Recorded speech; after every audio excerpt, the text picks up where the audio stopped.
Indian Constitution. They have outraged the spirit of Indian Constitution. They have disregarded the oath they have undertaken. मैं इस कुर्सी पर बैठकर इतना दुखी हूं कि भारत के संविधान का इतना बड़ा अपमान, इतना बड़ा मजाक।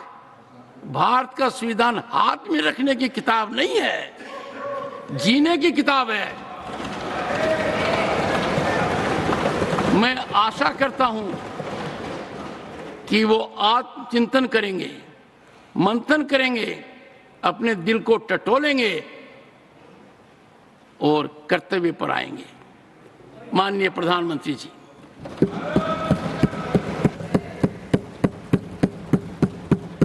आदरणीय सभापति जी, आपकी वेदना मैं समझ सकता हूं।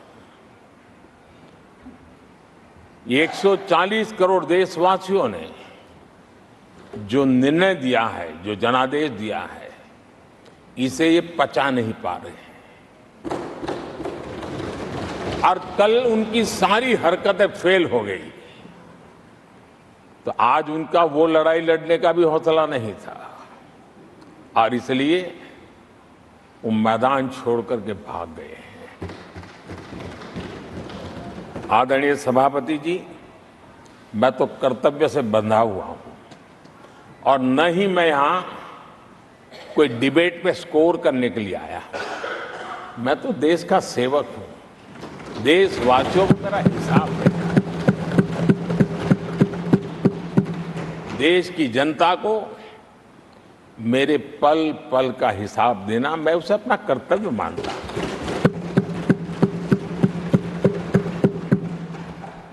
आदरणीय सभापति जी, वैश्विक परिस्थितियां ऐसी पैदा हुई कि फर्टिलाइजर के लिए बहुत बड़ा संकट पैदा हुआ।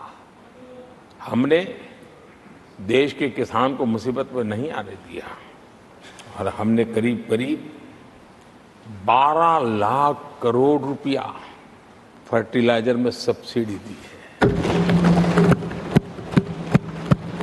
और जो भारत के आजादी के इतिहास में सर्वाधिक है और उसी का परिणाम है कि हमारे किसान को फर्टिलाइजर का इतना बड़ा बोझ उस तक हमने जाने नहीं दिया। सरकार ने अपने कंधे पर उसको उठा लिया है। आदरणीय सभापति जी, हमने एमएसपी में भी रिकॉर्ड बढ़ोतरी की है। इतना ही नहीं, खरीद के भी नए रिकॉर्ड बनाए हैं। पहले एमएसपी की घोषणा होती थी लेकिन किसानों से कुछ भी लिया नहीं जाता था, बातें बताई जाती थी। पहले की तुलना में अनेक गुना ज्यादा खरीदी कर करके हमने किसानों को सामर्थ्यवान बनाने का प्रयास किया।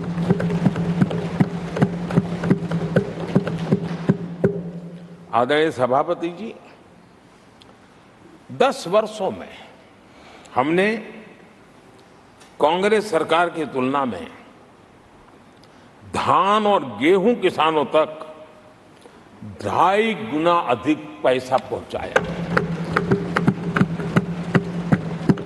और हम आने वाले 5 साल सिर्फ इसी का इंक्रीमेंटल वृद्धि करके रुकना नहीं चाहते।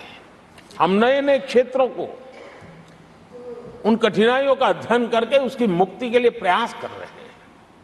और इसलिए आदरणीय सभापति जी, अन्न भंडारण का विश्व का सबसे बड़ा अभियान हमने हाथ लिया है और लाखों की तादाद में विकेंद्रित व्यवस्था के तहत अन्न भंडारणों की रचना करने की दिशा में काम चल पड़ा है।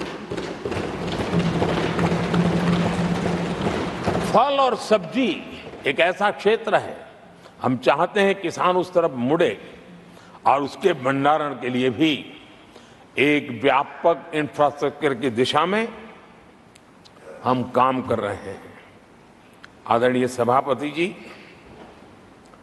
सबका साथ, सबका विकास इस मूल मंत्र को लेकर के हमने देश सेवा की हमारी यात्रा को निरंतर विस्तार देने का प्रयास किया है।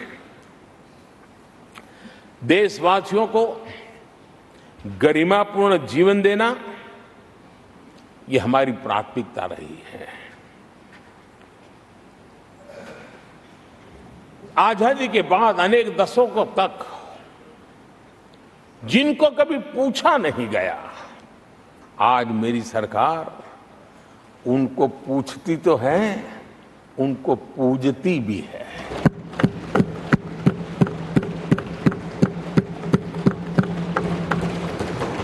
हमारे दिव्यांग भाई बहनों के साथ हमने मिशन मोड में उनकी कठिनाइयों को समझ करके माइक्रो लेवल पर उसको एड्रेस करने का प्रयास किया है और व्यवस्थाएं विकसित करने का प्रयास किया है ताकि वे गरिमापूर्ण जीवन जी सकें और कम से कम किसी का सहारा उनको लेना पड़े। इस दिशा में हमने काम किया है। आदरणीय सभापति जी, हमारे समाज में किसी न किसी कारणवश एक उपेक्षित वर्ग, यानी एक प्रकार से समाज में बार बार हरदूत होने वाला वर्ग, वो ट्रांसजेंडर वर्ग है।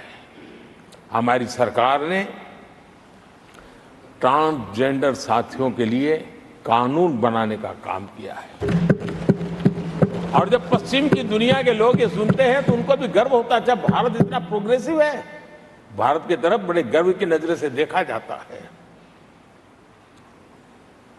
हमने उनको मुख्य धारा में लाने का प्रयास शुरू किया है। आपने देखा होगा पद्मा अवार्ड में भी ट्रांसजेंडर को अवसर देने में हमारी सरकार आगे आई। आदरणीय सभापति जी, हमारे गुमंत जनजातीय समुदाय, हमारे गुमंत साथी, हमारे बंजारा परिवार, उनके लिए एक अलग कल्याण बोर्ड बनाया है ताकि उनकी आवश्यकताओं को हम एड्रेस कर सकें और उनको भी एक स्थायी, सुरक्षित और संभावनाओं वाला जीवन प्राप्त हो, उस दिशा में हम काम कर रहे हैं। आदरणीय सभापति जी, हम एक शब्द लगातार सुनते आए हैं, पीवीटीजी, पीवीटीजी, पीवीटीजी। हमारे जनजातीय समूह में ये सबसे पीछे रहा हुआ और आजादी के इतने सालों के बाद भी जिन्होंने उनको निकट से देखा होगा, पता चलता है कि कैसी हालत में जीते हैं। उनकी तरफ किसी ने नहीं देखा। हमने एक विशेष व्यवस्था की है और पीएम जनमन योजना के तहत 24,000 करोड़ रुपए, ये समुदाय बिखरा हुआ है, छोटी संख्या में है, वोट की उनकी ताकत नहीं है और यहां देश की परंपरा है जिसकी वोट की ताकत है उसी की चिंता करना, लेकिन समाज के ऐसे अति पिछड़े लोगों की कोई चिंता नहीं करता था। हमने वो चिंता की है क्योंकि हम वोट की राजनीति नहीं करते, हम विकास की राजनीति करते हैं। आदरणीय सभापति जी, हमारे देश में पारंपरिक पारिवारिक कौशल्य भारत की विकास यात्रा का और व्यवस्था का एक अंग रहा है। जो हमारा विश्वकर्मा समूह है, जिनके पास परंपरागत से हुनर है और जो समाज की आवश्यकताओं को पूरी करता है, लेकिन उनको कभी एड्रेस नहीं किया गया। हमने करीब करीब 13,000 करोड़ रुपए की योजना से विश्वकर्मा समुदाय को आधुनिकता की तरफ ले जाना, उनके अंदर प्रोफेशनलिज्म आई। आदरणीय सभापति जी, गरीबों के नाम पर बैंकों का राष्ट्रीयकरण तो कर दिया गया था, लेकिन मेरे रेहड़ी पटरी वालों को कभी बैंक के दरवाजे तक देखने की हिम्मत नहीं होती थी, हालत थी। पहली बार देश में पीएम स्वनिधि योजना के तहत रेहड़ी पटरी वालों की चिंता की गई है और आज वो ब्याज के कुचक्र से बाहर आकर के अपने परिश्रम से और ईमानदारी से जो रेहड़ी पटरी वालों को बैंकों से लोन मिले हैं, वे लगातार, बैंक वाले भी खुश हैं, लेने वाले भी खुश हैं। और जो कल फुटपाथ पर रेहड़ी बैठता था, आज एक छोटी दुकान दिशा में बनाने की दिशा में आगे बढ़ रहा है। जो पहले खुद मजदूरी करता था, आज एक आध दो को रोजगार देने की दिशा में काम कर रहा है। और यही कारण है कि गरीब हो, दलित हो, पिछड़े हो, आदिवासी हो, महिला हो, उन्होंने हमारा भारी समर्थन किया है। आदरणीय सभापति जी, हम विमेन लेड डेवलपमेंट की बात करते हैं। दुनिया के प्रगतिशील देशों के लिए भी विमेन डेवलपमेंट तो बहुत स्वाभाविक स्वीकार करते हैं, लेकिन विमेन लेड डेवलपमेंट की बात करते हैं तो उनके भी उत्साह में थोड़ी कमी नजर आती है। ऐसे समय भारत ने नारा नहीं, निष्ठा के साथ विमेन लेड डेवलपमेंट की ओर कदम बढ़ाए और महिला सशक्तिकरण का लाभ आज दिख रहा है, हर क्षेत्र में दिख रहा है और भारत की विकास यात्रा में वो कंट्रीब्यूट कर रहा है। मैं आदरणीय सांसद सुधा मूर्ति जी का आभार व्यक्त करता हूं कि कल उन्होंने चर्चा में महिलाओं के आरोग्य के विषय पर बल दिया था और उसका महात्म्य क्या है, उसकी आवश्यकता क्या है, उस पर बड़े विस्तार से उन्होंने कहा था।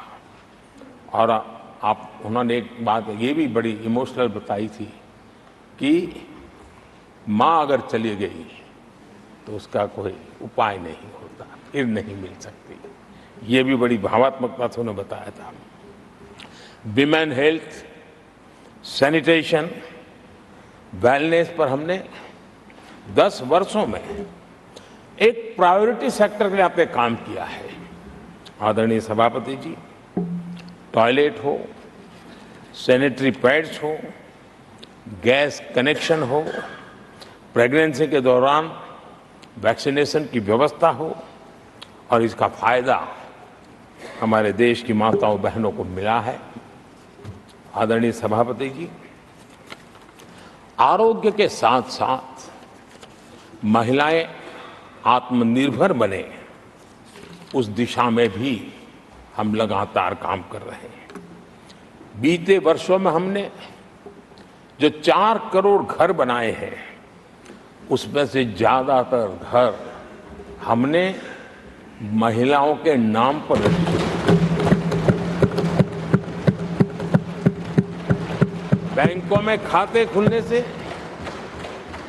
मुद्रा और सुकन्या समृद्धि जैसी योजना से आर्थिक फैसलों में महिलाओं की भूमिका भी बढ़ी है, भागीदारी भी बढ़ी है और एक प्रकार से वो परिवार में भी अब निर्णय प्रक्रिया का हिस्सा बनने लगी है।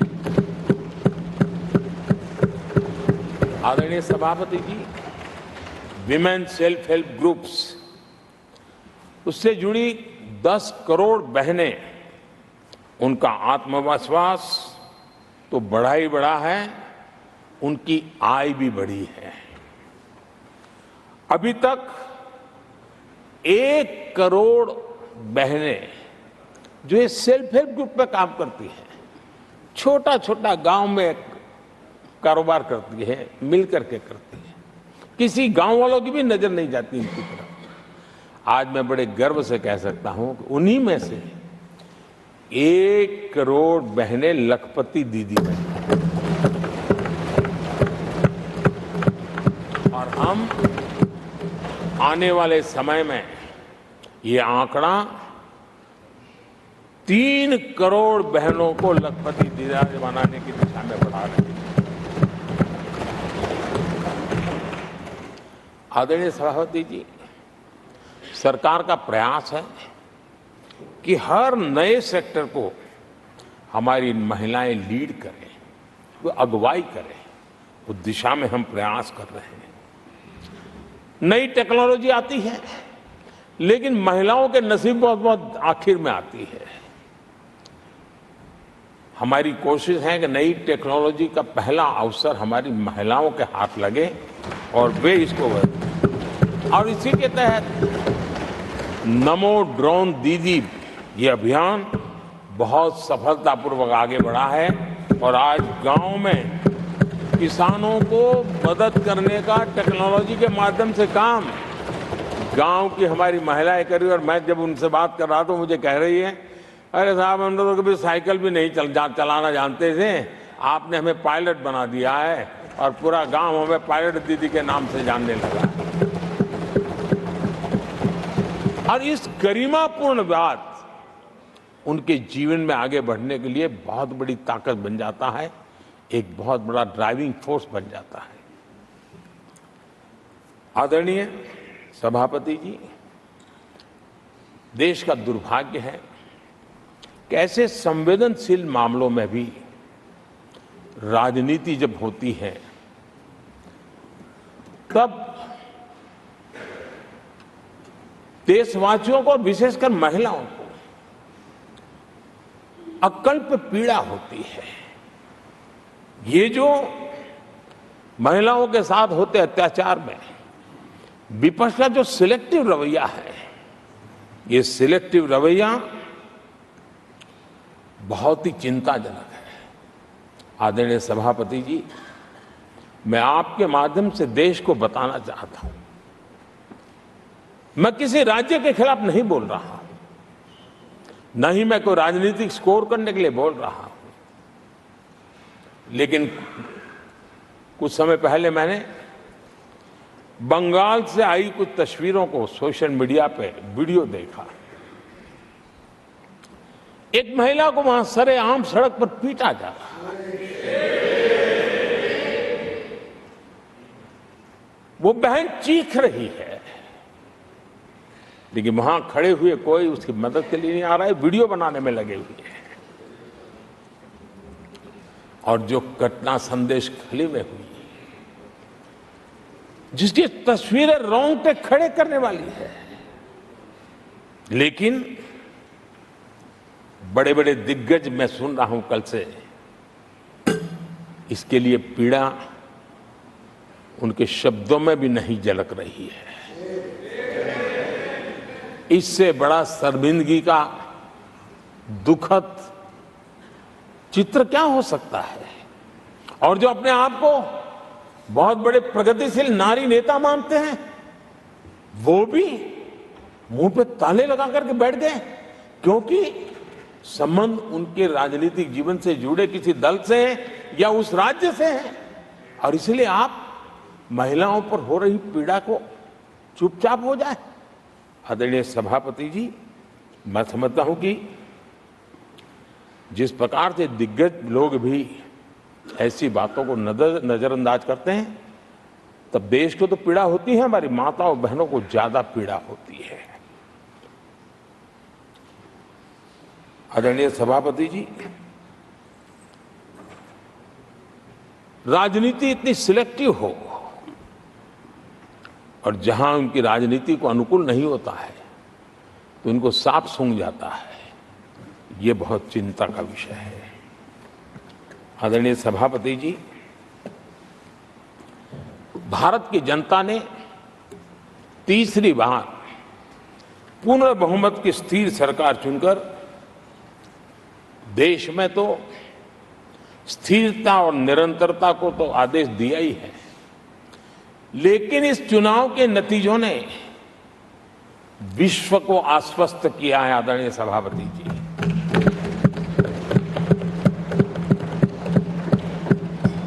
और इस नतीजों के कारण भारत विश्व भर के निवेशकों के लिए एक बहुत बड़ा आकर्षण का केंद्र बनकर के उभर रहा है।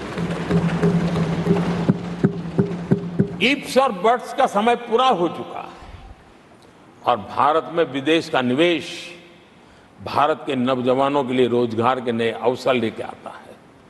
भारत के युवाओं की टैलेंट को विश्व के मंच पर ले जाने का एक अवसर बन जाता है। आदरणीय सभापति जी, honourable prime minister, honorable members, the reply to the discussion on the motion of thanks on the President's address is underway. If the House agrees, the lunch hour may be dispensed with to conclude the discussion. Do I have the leave of the House to dispense with the lunch hour today? Honorable Prime Minister, आदरणीय सभापति जी, आपने मुझे भी एक मौका दिया है जो मेरे से पहले एक चेयरमैन को ही मिला है, to listen to the prime minister in his third term replying to the president's address.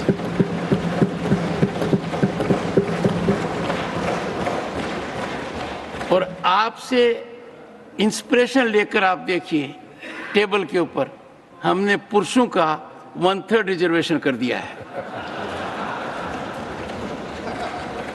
Honourable prime minister, आदरणीय सभापति जी, वैश्विक अर्थव्यवस्थाओं में संतुलन जो चाहते हैं, उनका भारत का ये विजय उनके लिए एक बहुत बड़ी नई आशा लेकर के आया है। आज विश्व पारदर्शिता पर भरोसा करती है और भारत उसके लिए एक बहुत ही श्रेष्ठ भूमि के रूप में उभर रहा है। आदरणीय सभापति जी, इस चुनाव नतीजों से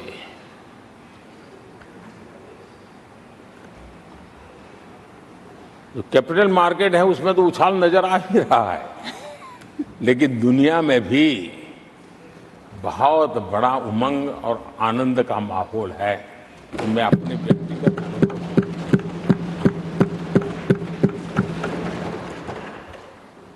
लेकिन इस बीच हमारे कांग्रेस के लोग भी खुशी में मगन हैं। मैं समझ नहीं पाता हूं कि ये खुशी का कारण क्या है, और इस पर कई सवाल है। क्या ये खुशी हार की हैट्रिक पर है? क्या ये खुशी नर्वस 90 के शिकार होने पर है? क्या ये खुशी एक और असफल लॉन्च की है?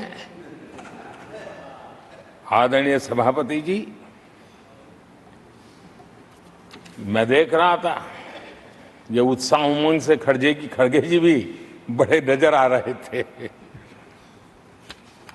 लेकिन शायद खड़गे जी ने उनकी पार्टी की बड़ी सेवा की है, क्योंकि जो ये पराजय का ठिकरा जिन पर फूटना चाहिए था, उनको उन्होंने बचा लिया और खुद दीवार पर के खड़े हो गए।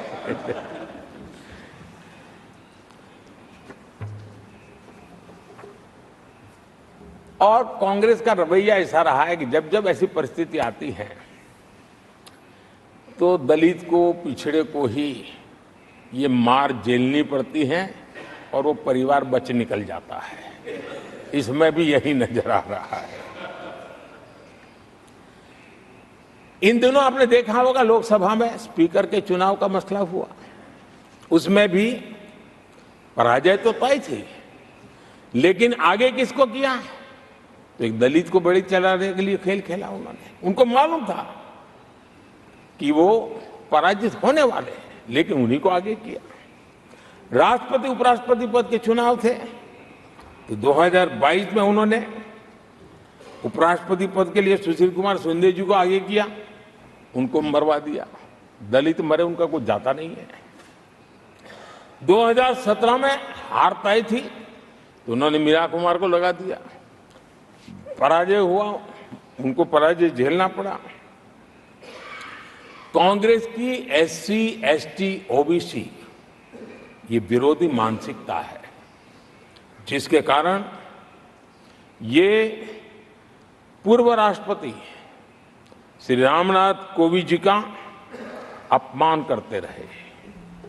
इसी मानसिकता के कारण देश की पहली आदिवासी महिला राष्ट्रपति को भी उन्होंने अपमानित करना, विरोध करने में कोई कमी नहीं दी और ऐसे शब्दों का प्रयोग किया जो कोई नहीं कर सकता है।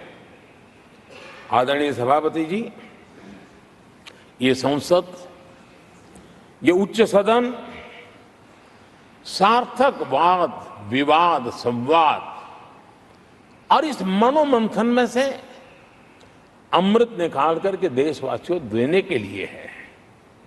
ये देश का सबसे बड़ा मंच माना जाएगा। लेकिन जब मैंने कई वरिष्ठ नेताओं की बातें सुनी पिछले 2 दिन में, सिर्फ मुझे ही नहीं पूरे देश को निराशा हुई है। यहां कहा गया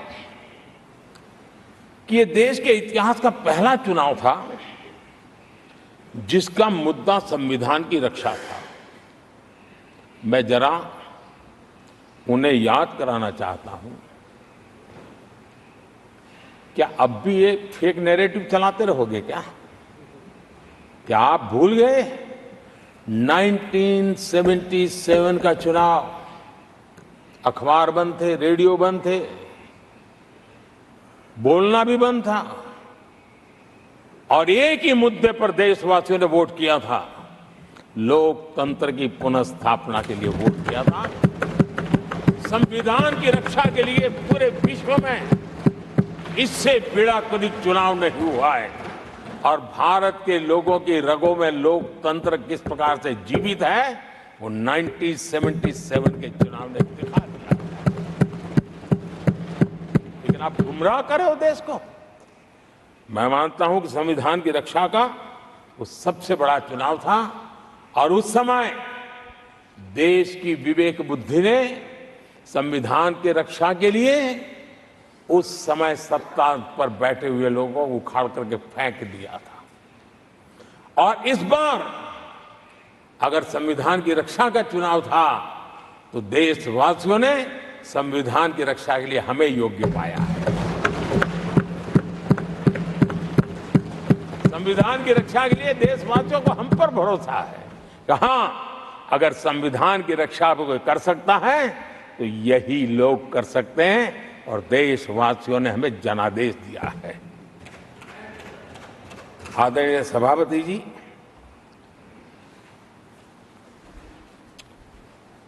जब खड़गे जी ऐसी बातें बोलते हैं तो जरा पीड़ादायक लगता है, क्योंकि इमरजेंसी के दौरान संविधान पर जो जुल्म हुआ, जो बुलडोजर चलाया गया संविधान के ऊपर, लोकतंत्र की धज्जियां उड़ा दी गई, तब उसी दल के महत्वपूर्ण नेता के रूप में उनके साक्षी है, फिर भी सदन को गुमराह कर रहे हैं। आदरणीय सभापति जी, आपातकाल को मैंने बहुत निकट से देखा है। करोड़ों लोगों को कल्पना भार की यातनाएं दी गई है, उनका जीना मुश्किल कर दिया गया था। और जो संसद के अंदर होता था वो तो रिकॉर्ड पर है। भारत के संविधान की बातें करने वालों को मैं पूछता हूं, जब आपने लोकसभा को 7 साल चलाया था, लोकसभा का कार्यकाल 5 साल है, वो कौन सा संविधान था जिसको लेकर के आपने 7 साल तक सत्ता की मौज ली और लोगों पर जुल्म करते रहे? और आप संविधान हमें सिखाते हो? आदरणीय सभापति जी,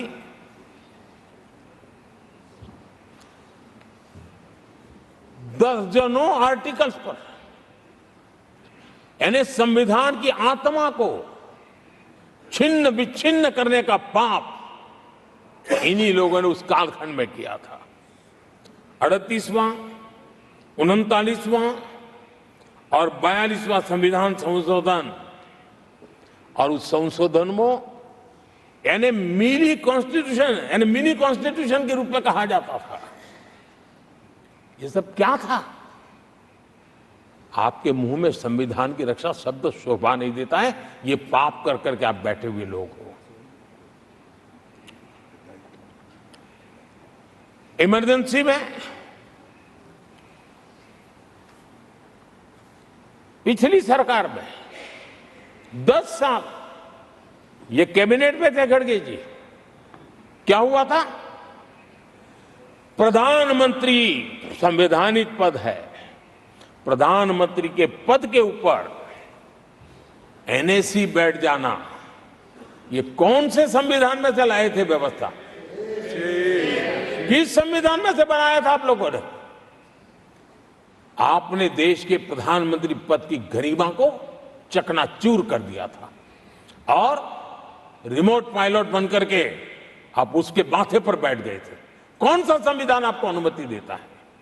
आदरणीय सभापति जी, जरा ये बताएं हमको, वो कौन सा संविधान है जो एक सांसद को कैबिनेट के निर्णय को सार्वजनिक रूप से फाड़ देने का हक दे देता है? वो कौन सा संविधान था?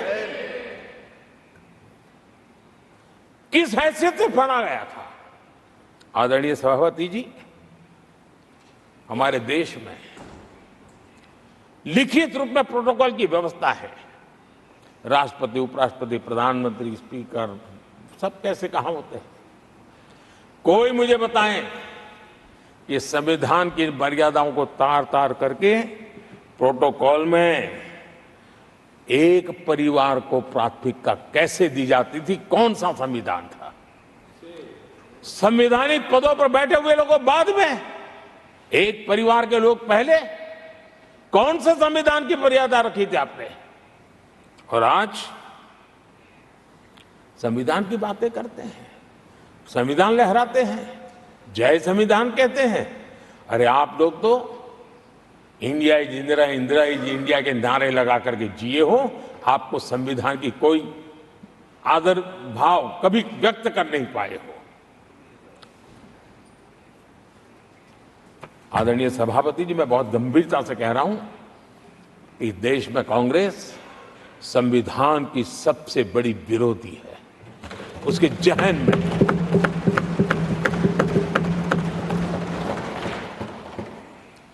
आदरणीय सभापति जी, इस पूरी चर्चा के दरमियान उनको 200-500 साल की बातें करने का तो हक है, लेकिन इमरजेंसी की बात निकले तो वो तो बहुत पुराना हो गया। क्या आपके पाप पुराने हो जाते हैं तो खत्म हो जाते हैं क्या? आदरणीय सभापति जी, इस हाउस में कोशिश की गई संविधान की बात करना, लेकिन इमरजेंसी को कभी भी आने नहीं देना। ये चर्चा करने का अनुभव है, लेकिन ये देश, इनके साथ जो लोग बैठे हैं उसमें भी बहुत लोग हैं जो इमरजेंसी के भुक्तभोगी रहे हैं, लेकिन उनकी कुछ मजबूरियां होगी कि आज उनके साथ उन्होंने बैठना पसंद किया है। मतलब अवसरवादिता का ये दूसरा नाम है। संविधान के प्रति समर्पण का भाव होता तो ऐसा नहीं करते। आदरणीय सभापति जी, आपातकाल सिर्फ एक राजनीतिक संकट नहीं था, लोकतंत्र संविधान के साथ साथ ये बहुत बड़ा मानवीय संकट भी था। अनेक लोगों को टॉर्चर किया गया था, अनेक लोग जेल में मृत्यु को शरण हुए थे। जयप्रकाश नारायण जी की स्थिति इतनी खराब हुई कि बाहर आकर के वो कभी ठीक नहीं हो पाए। ये हाल उन्होंने कर दिया था। और प्रताड़ना सिर्फ राजनेताओं की नहीं, आम आदमी को भी नहीं छोड़ा गया था, सामान्य आदमी को भी नहीं। और इनका इतने सारे जुल्म, उसमें इनके लोग भी थे अंदर, उनके साथ भी ये जुल्म हुआ। लेकिन आज भूल, आदरणीय सभापति, वो दिन ऐसे थे कि जो कुछ लोग घर से निकले कभी घर लौट करके वापिस नहीं आए और पता तक नहीं चला कि उनका शरीर कहाँ गया। यहां तक की घटनाएं घटी थी। आदरणीय सभापति जी, ये बहुत सी पार्टियां जो उनके साथ बैठी हैं, वो अल्पसंख्यकों की आवाज होने का जरा दावा करते हैं और बड़े ज्यादा चिल्ला करके बोलते हैं। क्या कोई मुजफ्फरनगर और तुर्कमान गेट, वहां अल्पसंख्यकों के साथ इमरजेंसी में क्या हुआ था, जरा याद करने की हिम्मत करते हैं क्या? बोलने की हिम्मत करते हैं क्या? आदरणीय सभापति जी, और ये कांग्रेस को क्लीन चिट दे रहे हैं। कैसे देश उनको माफ करेगा? ये शर्मनाक है कि ऐसी तानाशाही को भी आज सही कहने वाले लोग हाथ में संविधान की प्रत लेकर के अपने काले कारनामों को छुपाने की कोशिश कर रहे हैं।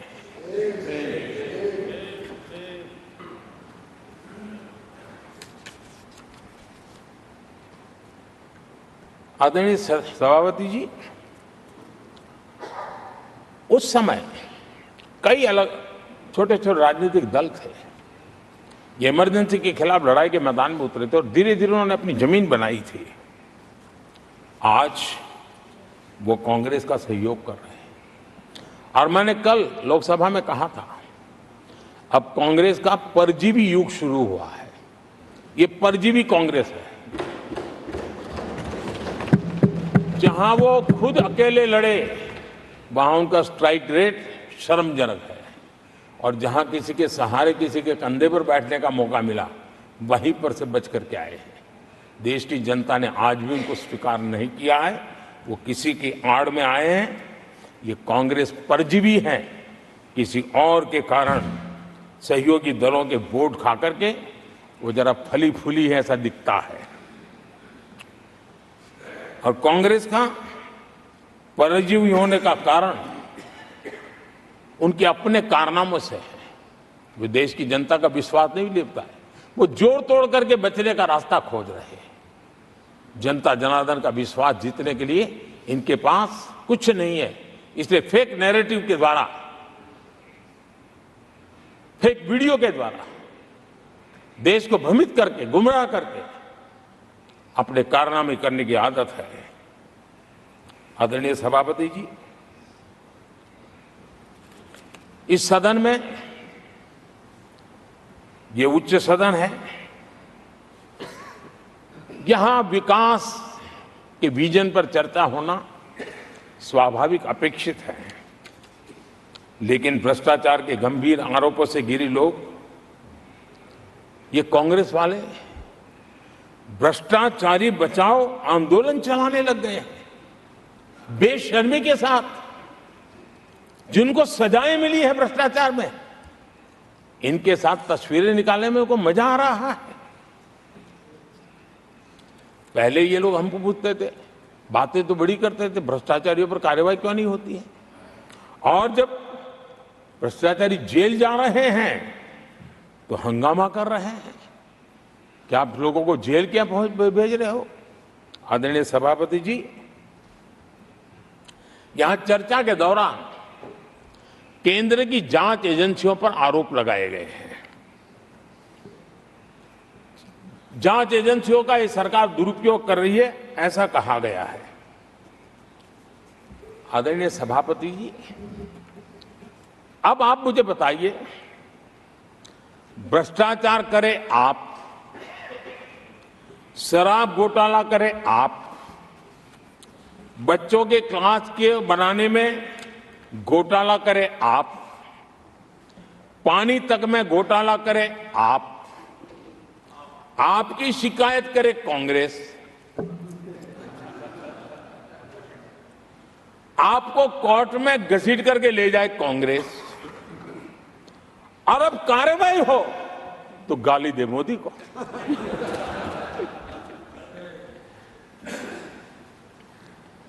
और अब आपस में जरा साथी बन गए हैं लोग। और हिम्मत है तो सदन में खड़े होकर के जवाब मांगो।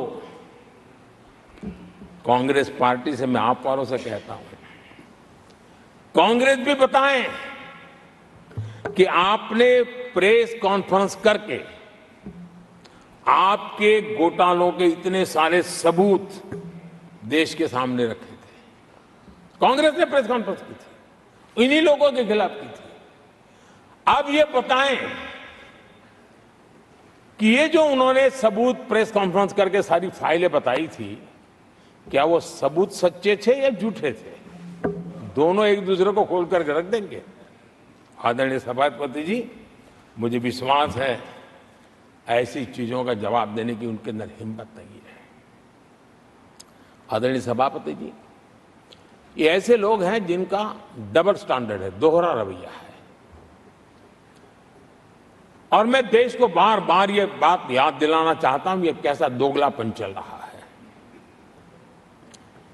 ये लोग दिल्ली में एक मंच पर बैठ करके जांच एजेंसियों पर आरोप लगाते हैं, भ्रष्टाचारियों को बचाने के लिए रैलियां करते हैं, और केरला में उनके शहजादे, उन्हीं के केरल के एक मुख्यमंत्री जो उनके गठबंधन के साथी हैं, उनको जेल भेजने की अपील करते हैं और भारत सरकार को कहते हैं कि इस मुख्यमंत्री को जेल भेज दो। दिल्ली में ईडी सीबीआई की कार्रवाई उस पर हाय तौबा करते हैं और वही लोग उसी एजेंसी से केरल के मुख्यमंत्री को जेल भेजने की बात करते हैं, शहजादे। तब लोगों के मन में सवाल उठता है कि इसमें भी दोगलापन। आदरणीय सभापति जी, छत्तीसगढ़ में कांग्रेस सरकार के मुख्यमंत्री के साथ शराब घोटाला जुड़ा। यही आप पार्टी वाले चीख चीख करके कहते थे कि ईडी सीबीआई को लगा दो और इस मुख्यमंत्री को जेल में डाल दो, खुलेआम कहते थे। और ईडी ये काम करे इसके लिए गुजारिश करते थे। उनको तब ईडी बहुत प्यारा लगता है। आदरणीय सभापति जी, ये आज जो लोग जांच एजेंसियों को बदनाम कर रहे हैं, हल्ला मचा रहे हैं, मैं जरा उनकी याददाश्त पर जोर डालना चाहिए, मैं ऐसा उनका आग्रह करता हूं। जांच एजेंसियों का पहले दुरुपयोग कैसे होता था, कौन करता था, मैं जरा बताना चाहता हूं। मैं कुछ बयान आपके सामने रखता हूं। ये पहला बयान है 2013 का। बयान क्या है? कांग्रेस से लड़ना आसान नहीं है, जेल में डाल देगी, सीबीआई पीछे लगा देगी। कांग्रेस सीबीआई व इनकम टैक्स का भय दिखा करके समर्थन लेती है। ये स्टेटमेंट किसका है? ये बयान है स्वर्गीय मुलायम सिंह जी का। कांग्रेस एजेंसियों का कैसा दुरुपयोग करता है, ये मुलायम सिंह जी ने कहा था। और यहां इस सदन के माननीय सदस्य रामगोपाल जी को मैं जरा पूछना चाहता हूं कि रामगोपाल जी, क्या नेताजी कभी झूठ बोलते थे क्या? नेताजी तो सच बोलते थे। आदरणीय सभापति जी, मैं रामगोपाल जी को ये भी कहा जरा भतीजे को भी बताएं, क्योंकि उनको भी याद दिलाए कि राजनीति में कदम रखते ही भतीजे पर सीबीआई का फंदा लगाने वाले कौन थे, जरा याद दिला दें उनको, पता चलेगा। आदरणीय सभापति जी, मैं एक और बयान पढ़ता हूं, ये भी साल 2013 का है। The Congress had used the CBI to strike political bargains with many parties. और कौन कहते हैं? उनके कॉमरेड श्रीमान प्रकाश करात जी ने ये कहा हुआ है, 2013 में कहा। एजेंसियों का कौन दुरुपयोग करता था? एक और महत्वपूर्ण स्टेटमेंट में पढ़ता हूं और मैं याद दिलाना चाहता हूं, स्टेटमेंट क्या है कि सीबीआई पिंजरे में बंद तोता है जो मालिक की आवाज में बोलता है। ये किसी राजनीतिक व्यक्ति का बयान नहीं है, ये हमारे देश की सुप्रीम कोर्ट ने यूपीए सरकार के समय कहा हुआ बयान है। एजेंसियों का दुरुपयोग कौन करता था, इसके जीते जागते सबूत आज मौजूद है। आदरणीय सभापति जी, भ्रष्टाचार के विरुद्ध लड़ाई ये मेरे लिए चुनाव हार जीत का तराजू नहीं है। मैं चुनाव हार जीत के लिए, भ्रष्टाचार के लिए लड़ाई नहीं लड़ रहा हूं। ये मेरा मिशन है, ये मेरा कन्विक्शन है और मैं मानता हूं कि भ्रष्टाचार एक ऐसी दिमक है जिसने देश को खोखला कर दिया है। इस देश को भ्रष्टाचार से मुक्ति दिलाने के लिए, भ्रष्टाचार के प्रति सामान्य मानव के मन में नफरत पैदा करने के लिए मैं जी जान से जुटा हुआ हूं और मैं इस पवित्र कार्य मानता हूं। 2014 में जब हमारी सरकार बनी तो हमने दो बड़ी बातें कही थी। एक, हमने कहा था मेरी सरकार गरीबों को समर्पित है, और दूसरा, भ्रष्टाचार पर, काले धन पर कड़ा प्रहार मेरी सरकार करेगी। ये मैंने 2014 में सार्वजनिक रूप से कहा था। इसी ध्येय को लेकर के एक तरफ गरीबों के कल्याण के लिए विश्व की सबसे बड़ी कल्याण योजना हम चला रहे हैं, गरीब कल्याण योजना चला रहे हैं। दूसरी तरफ भ्रष्टाचार के विरुद्ध नए कानून, नई व्यवस्थाएं, नए तंत्र हम विकसित कर रहे हैं। हमने भ्रष्टाचार निवारण अधिनियम 1988 उसमें संशोधन किया। हमने काले धन के खिलाफ एक नया कानून बनाया। बेनामी संपत्ति को लेकर हम नया कानून लेकर के आए। इन कानूनों से भ्रष्ट अधिकारियों पर भी कार्रवाई हो गई, लेकिन लीकेज हटाने के लिए हमने सकारात्मक रूप से गवर्नमेंट में भी बदलाव लाया। हमने डायरेक्ट बेनिफिट ट्रांसफर पर बल दिया। हमने डिजिटल टेक्नोलॉजी का भरपूर उपयोग किया है, और तभी आज हर लाभार्थी तक उसके हक का फायदा तुरंत सीधा पहुंच रहा है। एक नए पैसे का लीकेज नहीं होता है। ये हमारी भ्रष्टाचार के खिलाफ लड़ाई का पहलू है।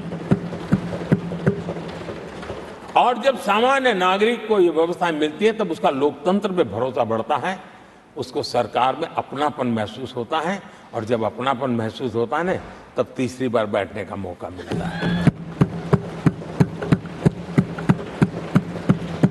आदरणीय सभापति जी,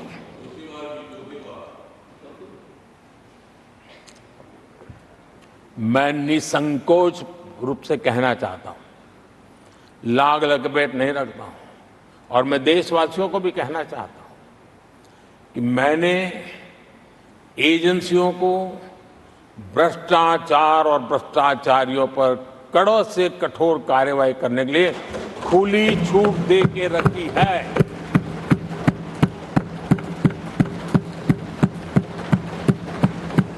सरकार कहीं पर भी टांग नहीं अड़ाएगी। हां, वो ईमानदारी से काम करे, ईमानदारी के लिए काम करे, ये मेरी सूचना है। और आदरणीय सभापति जी, मैं फिर देशवासियों को कहना चाहता हूं, कोई भी भ्रष्टाचारी कानून से बच करके नहीं निकलेगा, ये मोदी की गारंटी है। आदरणीय सभापति जी, राष्ट्रपति जी ने अपने संबोधन में पेपर लीक को एक बड़ी समस्या बताया है। मेरी अपेक्षा थी कि सारे दल दलीय राजनीति से ऊपर उठकर इस पर अपनी बात रखते, लेकिन दुर्भाग्य से इतना संवेदनशील महत्वपूर्ण मुद्दा भी, मेरे देश के नौजवानों के भविष्य के साथ जुड़ा मुद्दा भी इन्होंने राजनीति के भेंट चढ़ा दिया। इससे बड़ा दुर्भाग्य क्या हो सकता है।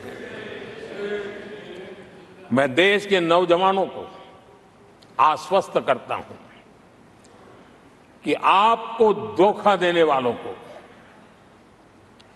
ये सरकार छोड़ने वाली नहीं है। मेरे देश के नौजवानों के भविष्य के साथ खिलवाड़ करने वालों को सख्त से सख्त सजा मिले, इसके लिए एक के बाद एक एक्शन लिए जा रहे हैं। संसद में इन गड़बड़ियों के खिलाफ सख्त कानून भी हमने बनाया है। हम पूरी सिस्टम को मजबूती दे रहे हैं कि भविष्य में मेरे देश के नौजवानों को आशंका भरी स्थिति में भी रहना न पड़े, पूरे विश्वास के साथ वो अपने सामर्थ्य को प्रदर्शित करें और अपने हक का प्राप्त करें। इस बात को लेकर के हम काम कर रहे हैं। आदरणीय सभापति जी, यहां कुछ आरोप लगाने की फैशन है, लेकिन कुछ आरोप ऐसे उसके जवाब घटनाएं खुद दे देती है और प्रत्यक्ष को प्रमाण की कोई जरूरत नहीं होती है। जम्मू कश्मीर में हाल में हुए लोकसभा चुनाव में मतदान के जो आंकड़े हैं वो पिछले 4 दशक के रिकॉर्ड को तोड़ने वाले हैं। और इसको सिर्फ कोई घर से गया बटन दबा के आया इतना नहीं है, भारत के संविधान को स्वीकृति देते हैं, भारत के लोकतंत्र को स्वीकृति देते हैं, भारत के इलेक्शन कमीशन को स्वीकृति देते हैं। ये बहुत बड़ी सक्सेस है आदरणीय सभापति। देशवासी जिस पल की प्रतीक्षा करते थे वो आज इतनी सहज सरलता के सामने दिख रही है। आदरणीय सभापति, बीते अनेक दशकों में बंद, हड़ताल, आतंकी धमकियां, इधर उधर बम धमाके की कोशिशें एक प्रकार से लोकतंत्र पर ग्रहण बनी हुई थी। आज इस बार लोगों ने संविधान पर अटूट विश्वास रखते हुए अपने भाग्य का फैसला लिया है। मैं जम्मू कश्मीर के मतदाताओं को विशेष रूप से बधाई देता हूं। आदरणीय सभापति जी, जम्मू कश्मीर में आतंकवाद से हमारी लड़ाई एक प्रकार से अंतिम दौर पर है, अंतिम चरण में है। आतंक के बचे हुए नेटवर्क को भी हम सख्ती से नेस्त नाबूद करने के लिए पूरी व्यूहरचना के साथ आगे बढ़ रहे हैं। बीते 10 वर्षों में पहले की तुलना में आतंकी घटनाओं में बहुत गिरावट आई है। अब पत्थरबाजी की खबरें भी शायद ही किसी कोने में एक आध बार आ जाए तो आ जाए।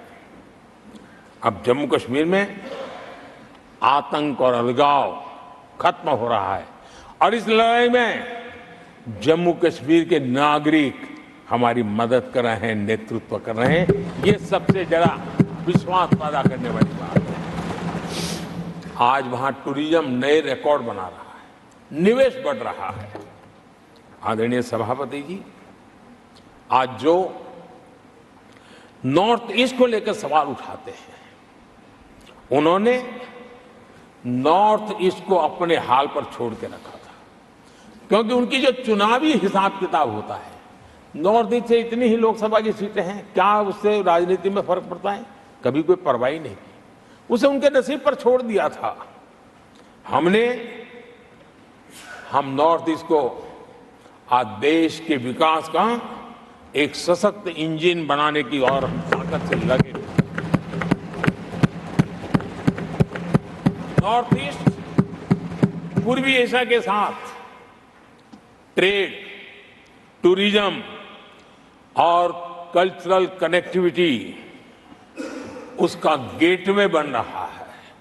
और ये जो कहते हैं ना 21वीं सदी भारत की सदी, उसमें ये इनिशिएटिव बहुत बड़ा रोल प्ले करने वाला है। ये हमें स्वीकार करना होगा।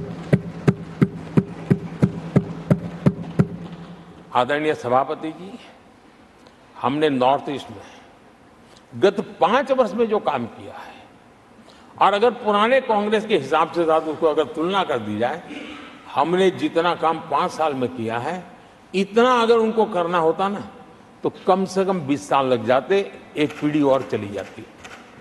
हमने इतना तेजी से काम किया है। आज नॉर्थ ईस्ट की कनेक्टिविटी उसके विकास का मूलभूत आधार है, उसको हमने प्राथमिकता दी है। और आज भूतकाल के सारे इंफ्रास्ट्रक्चर से कई गुना आगे हम निकल चुके हैं और हमने उसको करके दिखाया है। आदरणीय सभापति जी, नॉर्थ ईस्ट में स्थायी शांति के लिए 10 वर्षों में अनेक प्रयास किए गए हैं और निरंतर प्रयास किए गए हैं। बिना रुके, बिना थके, हर एक को विश्वास में लेते हुए में प्रयास किए गए हैं और उसकी चर्चा कम हुई है देश में, लेकिन परिणाम बहुत ही आशा पैदा करने वाले निकले हैं। राज्यों के बीच सीमा विवाद संघर्षों को जन्म देता रहा है और आजादी से अब तक ये निरंतर चलता रहा है। हमने राज्यों को साथ बिठा करके सहमति के साथ जितने सीमा विवाद खत्म कर सकते हैं एक के बाद एक अकॉर्ड करते करते जा रहे हैं।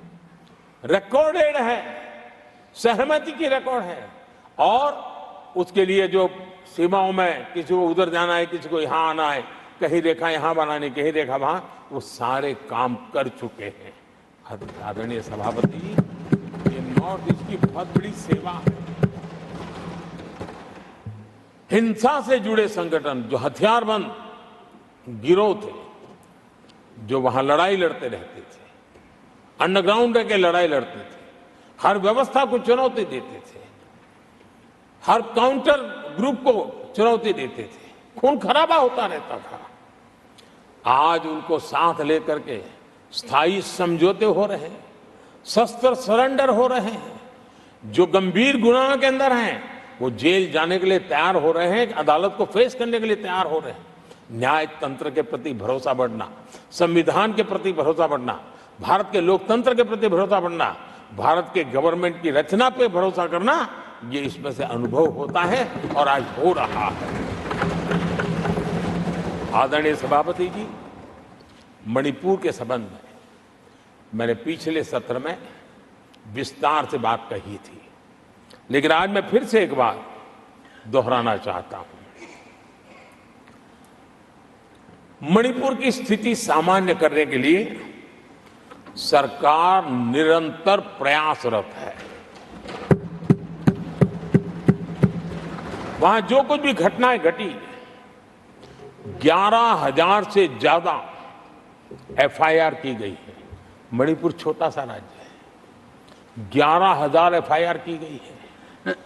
500 से ज्यादा लोग अरेस्ट हुए हैं। आदरणीय सभापति जी, इस बात को भी हमें स्वीकार करना होगा कि मणिपुर में लगातार हिंसा की घटनाएं कम होती जा रही है। इसका मतलब शांति का आशा रखना, शांति पे भरोसा करना संभव हो रहा है। आज मणिपुर के अधिकांश हिस्सों में आम दिनों की तरह स्कूल चल रहे हैं, कॉलेज चल रहे हैं, दफ्तर और दूसरे संस्थान खुले रहे हैं। आदरणीय सभापति जी, मणिपुर में भी जैसे देश के अन्य भागों में परीक्षाएं हुई, वहां भी परीक्षाएं हुई हैं और बच्चों का अपनी विकास यात्रा जारी रखी है। आदरणीय सभापति, केंद्र और राज्य सरकार सभी से बातचीत करके शांति के लिए, सौहार्द रास्ता खोलने के लिए लगातार प्रयास कर रही है। छोटे छोटे इकाइयों को जोड़ करके इन ताने बाने को गूंथना एक बहुत बड़ा काम है और शांतिपूर्ण तरीके से हो रहा है। बीते समय में पहले की सरकारों में ऐसा नहीं हुआ है। गृह मंत्री स्वयं कई दिनों तक वहां रहे हैं, गृह राज्य मंत्री हफ्तों तक वहां रहे और बार बार वहां जाकर के संबंधित लोगों को जोड़ने का प्रयास करते रहे हैं। आदरणीय सभापति जी, पॉलिटिकल लीडरशिप तो है ही, लेकिन सरकार के सभी वरिष्ठ अधिकारी जिसका जिसका इन काम से संबंध है, वे लगातार वहां फिजिकल जाते हैं, लगातार वहां संपर्क में रहते हैं और समस्या के समाधान के लिए हर प्रकार से प्रयासों को बल दिया जा रहा है। आदरणीय सभापति जी, इस समय मणिपुर में बाढ़ का भी संकट चल रहा है और केंद्र सरकार राज्य सरकार के साथ मिलकर के पूरा सहयोग कर रही है। आज ही एनडीआरएफ की 2 टीमें वहां पहुंची है, यानी कि प्राकृतिक मुसीबत में भी केंद्र और राज्य मिलकर के मणिपुर की चिंता कर रहे हैं। आदरणीय सभापति जी, हम सभी को राजनीति से ऊपर उठ करके वहां की स्थिति को सामान्य बनाने में सहयोग करना चाहिए, ये हम सबका कर्तव्य है। आदरणीय सभापति जी, जो भी तत्व मणिपुर की आग में घी डालने की कोशिश कर रहे हैं, मैं उनसे आगाह करता हूं कि ये हरकतें बंद करें। एक समय आएगा मणिपुर ही उनको रिजेक्ट करने वाला है, ऐसे लोगों को। आदरणीय सभापति जी, जो लोग मणिपुर के इतिहास को जानते हैं, मणिपुर की घटनाक्रम को जानते हैं, उनको पता है कि वहां का सामाजिक संघर्ष का एक लंबा इतिहास रहा है। उस संघर्ष की मानसिकता की जड़ें बहुत गहरी हैं, इसको कोई नकार नहीं सकता है। और कांग्रेस के लोग ये न भूले कि मणिपुर में इन्हीं कारणों से 10 बार राष्ट्रपति शासन लगाना पड़ा है। इतने छोटे से राज्य में 10 बार प्रेसिडेंशियल रूल लगाना पड़ा है, राष्ट्रपति शासन लगाना पड़ा है। कुछ तो मुसीबतें होगी और ये हमारे कार्यक्रम में नहीं हुआ है, लेकिन फिर भी राजनीतिक फायदा उठाने के लिए वहां पर जिस प्रकार की हरकतें हो रही है, और राष्ट्रपति जी, आदरणीय सभापति जी, मैं इस सदन में देशवासियों को मैं बताना चाहता हूं, 1993 में मणिपुर में ऐसे ही घटनाओं का क्रम चला था और इतना तीव्र चला था, इतना व्यापक चला था, वो 5 साल लगातार चला था। तो ये सारा इतिहास समझ करके हमें बहुत समझदारी के पूर्वक स्थितियों को ठीक करने के लिए प्रयास करना है। जो भी इसमें सहयोग देना चाहते हैं, हर एक का सहयोग भी हम लेना चाहते हैं, लेकिन हम सामान्य स्थिति को बरकरार रखने में, शांति लाने में भरपूर प्रयास कर रहे हैं। आदरणीय सभापति जी, ये मेरा सौभाग्य रहा है कि मैं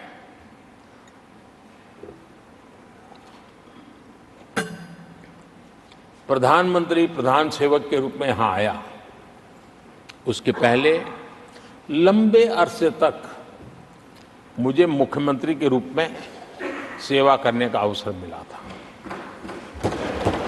और इसके कारण मैं अनुभव से सीखा हूं कि फेडरलिज्म का महात्म्य क्या होता है, और उसी में से कोऑपरेटिव फेडरलिज्म और उसी में से कॉम्पिटिटिव कोऑपरेटिव फेडरलिज्म, इन विचारों को मैं बल देता आया हूं। और इसीलिए जब G20 समिट हुई तो हम दिल्ली में कर सकते थे, हम दिल्ली में बहुत बड़ा तामझाम के साथ मोदी की वाहवाही कर सकते थे, लेकिन हमने ऐसा नहीं किया। हमने हर देश के हर राज्य के अंदर अलग अलग कोने में G20 के महत्वपूर्ण कार्यक्रम किए। उस राज्य को ज्यादा से ज्यादा वैश्विक प्रतिष्ठा मिले, इसके लिए प्रयास किया गया। उस राज्य का ब्रांडिंग हो, विश्व उस राज्य को जाने पहचाने, उसके सामर्थ्य को जाने और उसकी विकास यात्रा के लिए खुद भी अपना नसीब आजमाए, इस दिशा में हमने काम किया है।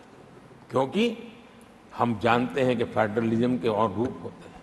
आदरणीय सभापति जी, जब कोविड के खिलाफ हम लड़ाई लड़ते थे, जितनी बार मुख्यमंत्रियों के साथ संवाद हुआ है, शायद हिंदुस्तान की आजादी के इतिहास में इतने कम समय में इतनी बार नहीं हुआ है।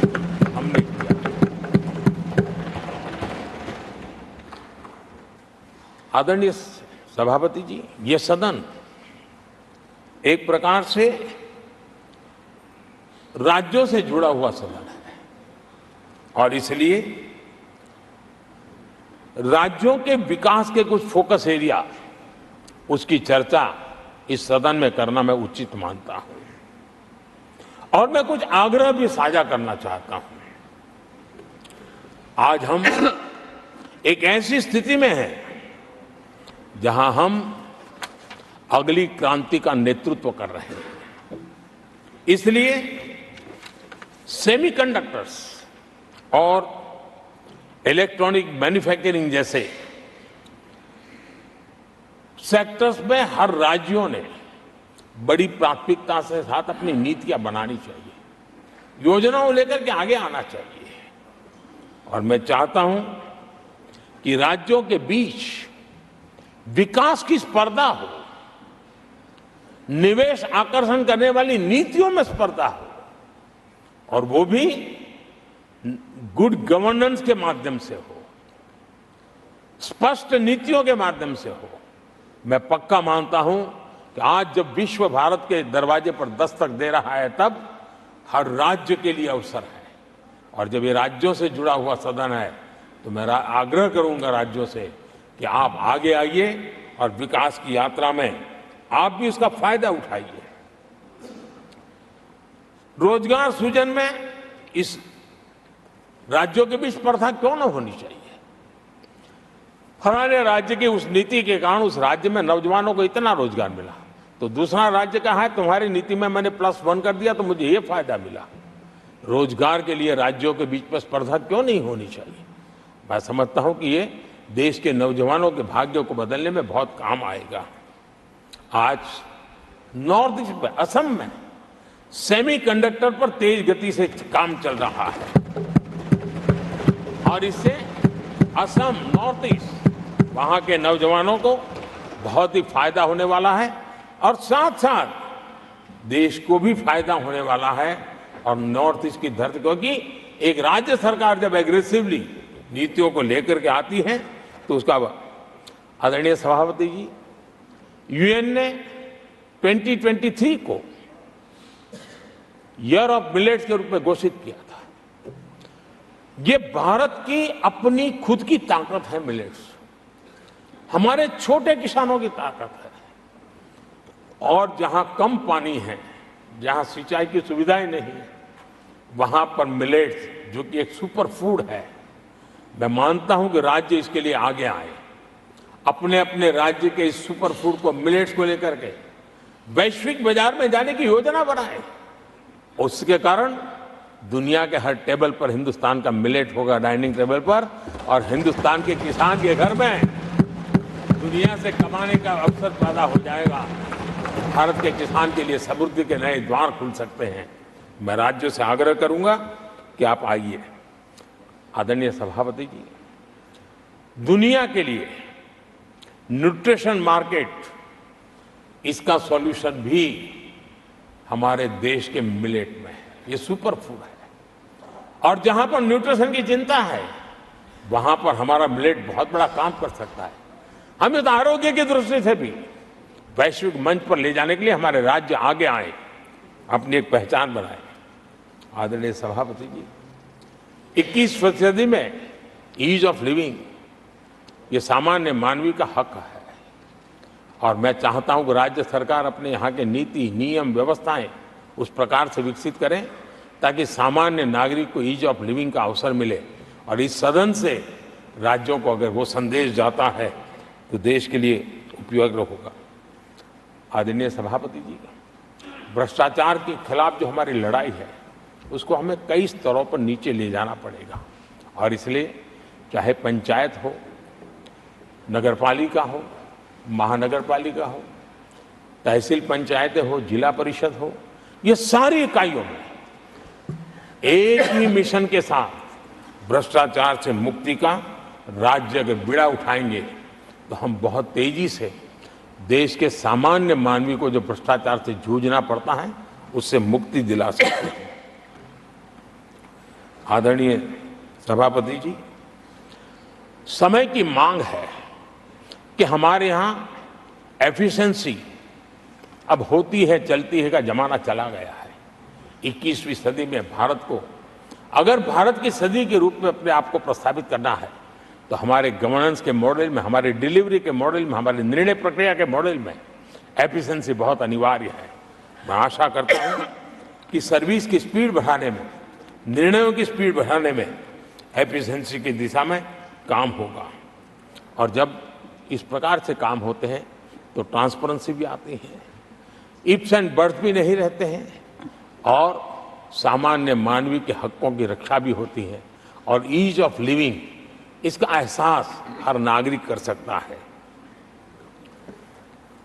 आदरणीय सभापति जी, मेरा एक कन्विक्शन है और मैं मानता हूं कि आज समय की मांग है कि हमारे देश के नागरिकों के जीवन से सरकार की दखल जितनी कम हो उस दिशा में हमने प्रयास करना चाहिए।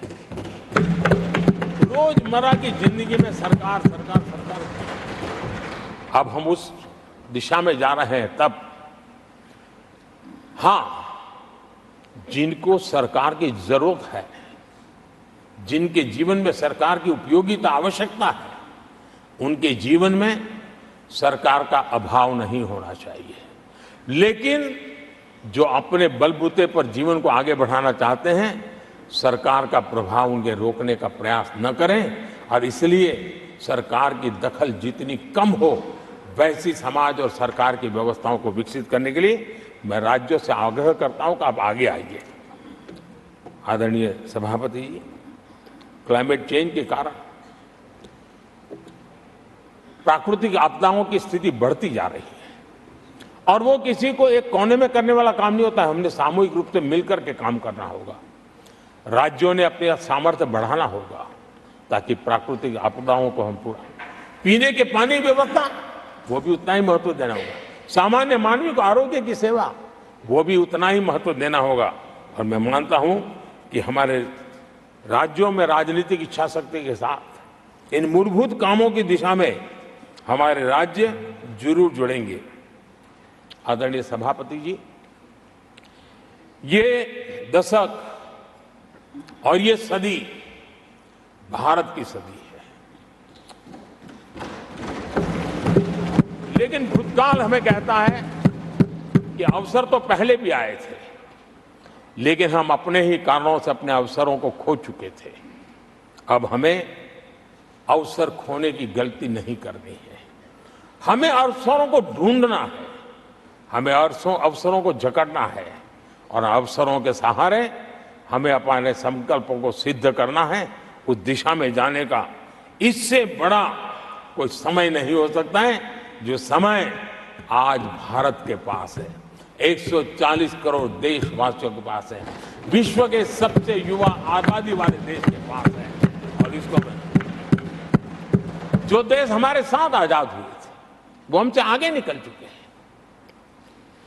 बहुत तेजी से आगे निकल चुके हैं। हम नहीं पहुंच पाए।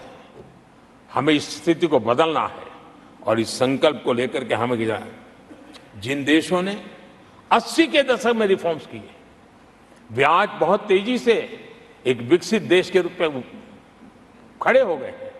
हमें रिफॉर्म्स को बुरा मानने की जरूरत नहीं है, रिफॉर्म से कतराने की जरूरत नहीं है। और रिफॉर्म करते हैं तो खुद की सत्ता चली जाएगी, ऐसे भयभीत रहने की जरूरत नहीं है। सत्ता को हथियार रखने की कोई आवश्यकता नहीं है। जितनी भागीदारी बढ़ेगी, जितने निर्णय की शक्ति सामान्य मानवीय के हाथ जाएगी, मैं समझता हूं हम भी, भले हम शायद लेट हुए हो, लेकिन हम उस आकांक्षाओं को पूर्ण करने में उस गति को प्राप्त कर सकते हैं और हम अपने संकल्पों की सिद्धि कर सकते हैं। आदरणीय सभापति जी, विकसित भारत का मिशन ये किसी व्यक्ति का मिशन नहीं है, 140 करोड़ देशवासियों का, किसी एक सरकार का मिशन नहीं है, देश की सभी सरकारी इकाइयों का मिशन है। और हम एक सूत्र में, एक संकल्प के साथ मिलकर के चलेंगे तो हम इन सपनों को साकार कर पाएंगे, ऐसा हमारा पक्का विश्वास है। आदरणीय सभापति जी, मैं विश्व मंच पर जाता हूं, विश्व के अनेक लोगों से मिलता रहता हूं और मैं आज अनुभव कर रहा हूं कि पूरा विश्व निवेश के लिए तैयार है और भारत उनकी पहली पसंद है। हमारे राज्यों में ही निवेश आने वाला है। उसका पहला द्वार तो राज्य ही होता है। अगर राज्य जितना ज्यादा इस अवसर को जुटाएंगे, मैं इसको मानता हूं उस राज्य का भी विकास होगा। आदरणीय सभापति जी, जिन जिन बातों को हमारे माननीय सदस्यों ने उठाया था, उन सबको संकलित रूप में जानकारी देने का मैंने प्रयास किया है। और आदरणीय राष्ट्रपति महोदय ने जो अभिभाषण दिया, जो हमारे लिए दिशा निर्देश दिए हैं, और देश के सामान्य मानवी के अंदर जो उन्होंने विश्वास पैदा किया है, इसके लिए मेरी तरफ से भी और इस सदन की तरफ से भी मैं राष्ट्रपति जी का हृदय से बहुत बहुत आभार व्यक्त करते हुए मेरी वाणी को विराम देता हूं। बहुत बहुत धन्यवाद।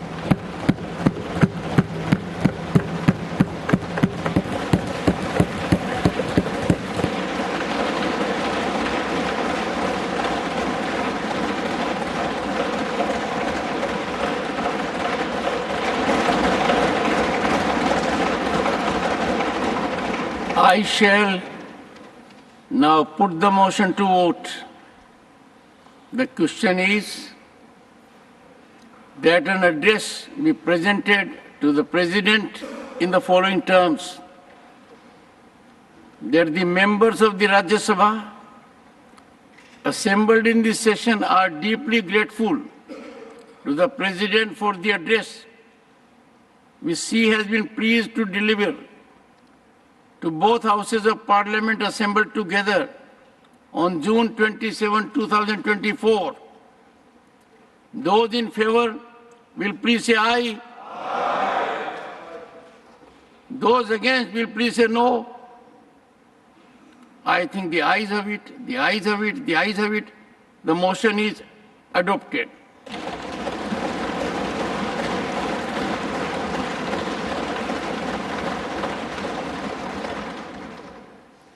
Honorable members, we have come to the conclusion of 264th session of Rajya Sabha. The session began with the President's address to both houses of Parliament, an important tradition that set the tone and outlined the government's agenda. We witnessed Honorable Prime Minister introduce his Council of Ministers after he was sworn in as the Prime Minister of India for the third consecutive term after 6 decades. The motion of thanks to the President's address witnessed lively participation by 76 members for over 21 hours. The House also heard the maiden speeches by 19 newly elected members.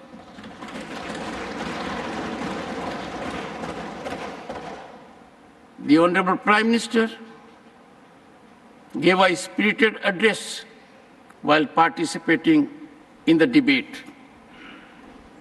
Though the House lost 43 minutes due to forced adjournments, shortfall of which was made up by continuing discussion during the lunch break and sitting beyond the scheduled time. Due to extended sitting, total duration of business was finally extended by 3 hours beyond the scheduled time, and therefore we scored more than 100% in our productivity. While there was active participation from both the Treasury as well as the opposition benches, I was constrained to make some poignant observations that weighed heavily on my mind over the disruptions that marred the proceedings. Witnessing seasoned members conduct themselves irresponsibly was particularly disheartening. I wish to reiterate that disruption not only impede the transaction of listed business, but also erode the prestige of this esteemed institution. It was extremely painful to notice that even leader of the opposition walked into the well of the House, and that was a disgrace to parliamentary conduct and propriety. I expect members of this House to exemplify their conduct so that this becomes a temple for deliberation, discussion, dialogue, and debate. Their walkout today was extremely painful. It was a historic occasion. The government was in its third term, with Prime Minister heading it continually after 6 decades. They walked away from their constitutional ordainment, and that has set a dangerous precedent antithetical to democratic values. Honorable members, I extend my heartfelt appreciation to Honorable Deputy Chairman Sri Harivansh, who has lent me strength on every occasion and guided me by his wise counsel in the proceedings of the House and in engaging in innovative steps in the Secretariat. Members on the panel of Vice Chairpersons are also due for thanks for assisting me in conducting the proceedings of the House. 50% of them constitute women members of this House. I extend my sense of gratitude to the Leader of the House, to the Leader of the Opposition, leaders of various parties, and all the members for their kind cooperation. I acknowledge the untiring efforts of the Secretary General and his team of dedicated officers and his staff for ensuring smooth conduct of the proceedings during the session. Thank you. Now, national song.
The House stands adjourned sine die.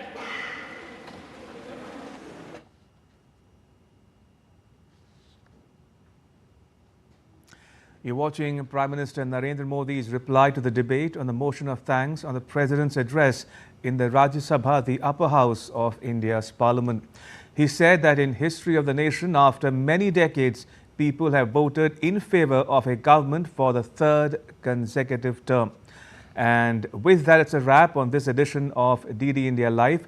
Coming up next, DD India News Hour, in which we get you all the latest news and updates from India and around the world.